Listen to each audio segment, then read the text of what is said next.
Why be easy when you can just die? Woo! Woo! I'm Chewy Mew, and welcome to my channel, but more specifically, welcome to another Chewy Mew video, where today we're going to be taking a look at a custom that I made recently. Actually, no, never mind. This was probably over a year ago, and that is my custom Prowler using the Humberto Ramos Green Goblin by ToyBiz, which is that Green Goblin right there. I can turn on the flash. That Green Goblin there, you could probably see some similarities from this one. I made this custom probably over a year ago, a couple months after No Way Home came out, because this custom, probably before, actually, no, I made it before it came out, I think. I don't remember.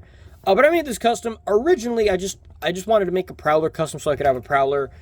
It does look pretty similar to Mysterio, just as far as like the aesthetics of it. And so I put like a community, I made like a video saying, can you guess which custom I'm making? And shout out to Mr. L. He guessed which custom it was, and that it was Prowler. And so I was like, hey man, let's make a video. And then we made a video together. We've done like several videos together at this point.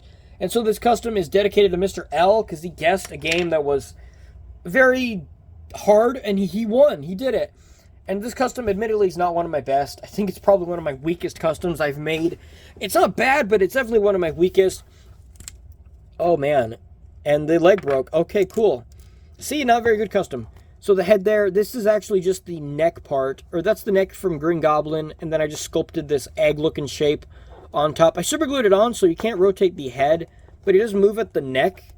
So you basically get all the movement you want out of his head from his neck.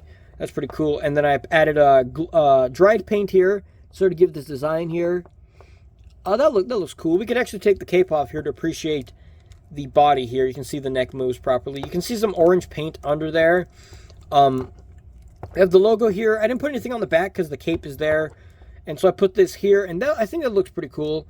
I also did I did do some sanding down of the joints, so these aren't, or the grooves in his costume, so they're not as pronounced, and I think it looks pretty cool. I also took off like the shoulder pads and all his armor and stuff. I just cracked the torso. That's really cool. And the arms go up a pretty decent amount. I modified that because the shoulder pads and stuff, and he had like a belt buckle and the straps. The reason I customized this was because I originally made this into a Hobgoblin custom, because I didn't own like, an actual Hobgoblin figure, so I just customized this one to be Hobgoblin. Very bare bones custom. And then after I got the Hobgoblin, I decided I'm just gonna, customize this one into Prowler. And cutting parts of the torso, I basically just cutting out plastic, gave it better articulation, and also made it Prowler instead. These gloves are just painted purple. I took off the cuffs. These are actually made using, I don't remember if this is sculpted or if it's dried paint for these gauntlets. They're not symmetrical here. In the belt, I just painted it on. Admittedly, I couldn't find any good images of Prowler just standing still in like the T-pose or whatever. So some details aren't completely accurate, and this part broke because this boot cut was already broken. He has like enormous feet. The feet and the hands are enormous because it's based off the Humberto Ramos Green Goblin. And Humberto Ramos drew characters with really huge hands and feet, so that's why it's not a proportions issue. That's just how we drew them, and this stupid leg broke off. That's unfortunate. And then I painted everything purple and green respectively, and this was painted a lime green. I could probably super glue his leg back together while I'm talking about it. So yeah, this custom was honestly a pretty simplistic, pretty bare bones custom. I mean, I've said that with every single custom that I've reviewed today. This one I think is definitely probably one of my weakest customs.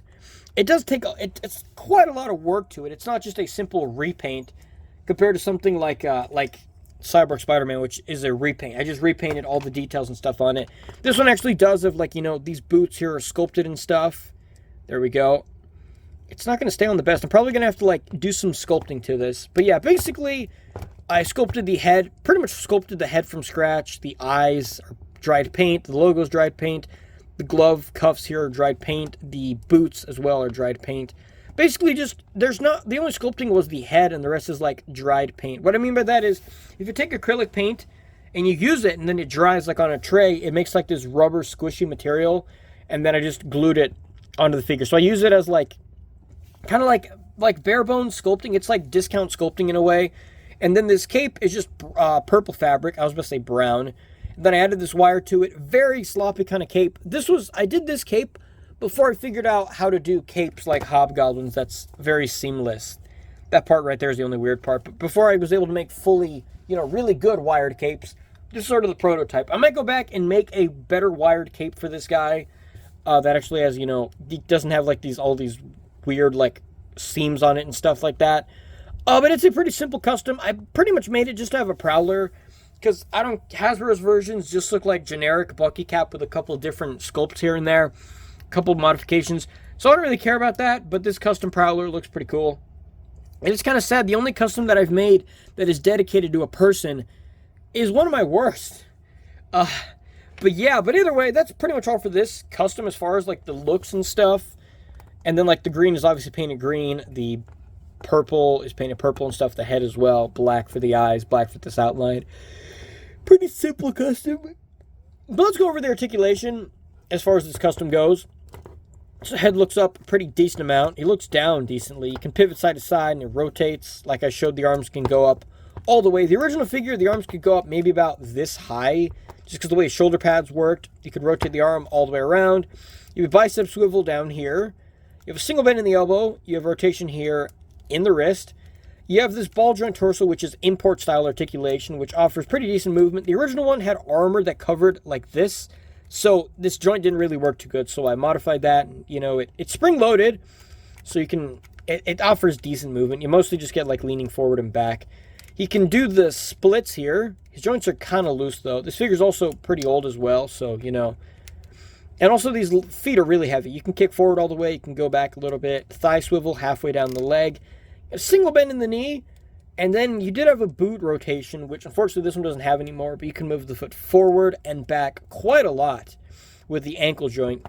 So articulation on this guy is low. That's not my fault. That's just the base body I used. The only articulation that I pretty much got rid of in this custom was the boot cut, because those ankles, or the shin, the boot cut broke on them, because I played with this a decent amount. This was basically my Hobgoblin figure, because I never got a Hobgoblin figure until I got, like I showed, the ToyBiz 2006 version. They also didn't make any other Hobgoblin figures before that. And I didn't get that one until 2016. So this was pretty much my Hobgoblin for a while. But then I was like, I'm going to make Prowler with it because the design on the costume looks similar to how Prowler's suit looks. But yeah, that's pretty much all for this custom. There's not like a whole ton of details I could talk about on this guy. But either way, that's all for this video. Let me know what you think about this custom. And I will see you guys in the next review. Shout out to Mr. L. Wow.